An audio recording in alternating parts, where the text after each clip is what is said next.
തനി നാടൻ രീതിയിൽ കായും കോഴിയും ഒന്ന് വെച്ച് നോക്കിയാലോ. നമ്മുടെ പറമ്പിലുണ്ടായ കായാണ് കേട്ടോ.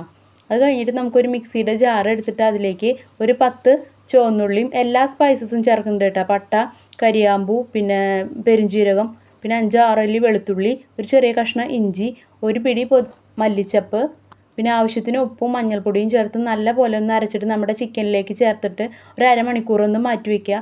അത് കഴിഞ്ഞ് നമ്മുടെ കായ കഴുകി നുറുക്കി വൃത്തിയാക്കി എടുത്തിട്ടുണ്ട്. അതിലേക്ക് ആവശ്യത്തിന് മഞ്ഞൾപ്പൊടിയും ഉപ്പും ഒരു സ്പൂണോളം മുളക് പൊടിയും ചേർത്തിട്ട് ഒന്ന് വേവിച്ചെടുക്കണം കേട്ടോ. അതിലേക്ക് വേവാൻ വേണ്ടിയിട്ട് വെള്ളം നമ്മൾ 2-ാം പാലാണ് ഒഴിക്കണത്. ആ പാലും കൂടി ഒഴിച്ചിട്ട് ഒന്ന് മൂടി വയ്ക്കുക. അതൊന്ന് പകുതി വേവാകുമ്പോൾ നമുക്ക് അതിലേക്ക് ഒരു 4 പച്ചമുളക് ചെറുതായിട്ട് നീളത്തിൽ അരിഞ്ഞതും പിന്നെ നമ്മുടെ ചിക്കനും ചേർത്ത് കൊടുക്കണം. നേന്ത്രക്കായ ഇട്ട് വെച്ചാലും കുഴപ്പമൊന്നുമില്ല. ഇത് നമ്മുടെ പറമ്പിൽ തന്നെ ഉണ്ടായ കായാണ്.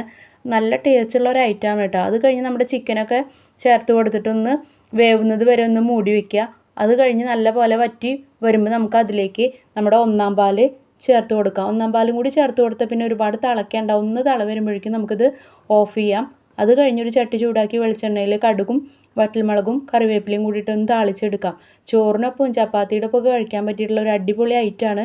അപ്പോൾ എല്ലാവരും ഒന്ന് ട്രൈ ചെയ്ത് നോക്കണം കേട്ടോ. ഇതുവരെ കുറേ പേര് എന്നോട് ചോദിച്ചിരുന്നു എന്താണ് വീഡിയോസ് ഇടാത്തതെന്നൊക്കെ. അപ്പോൾ ഇതുവരെ സപ്പോർട്ട് ചെയ്ത എല്ലാവർക്കും വളരെയധികം നന്ദിയുണ്ട്. ഇനിയും നിങ്ങളുടെ സപ്പോർട്ടൊക്കെ വേണം. Thank you for watching.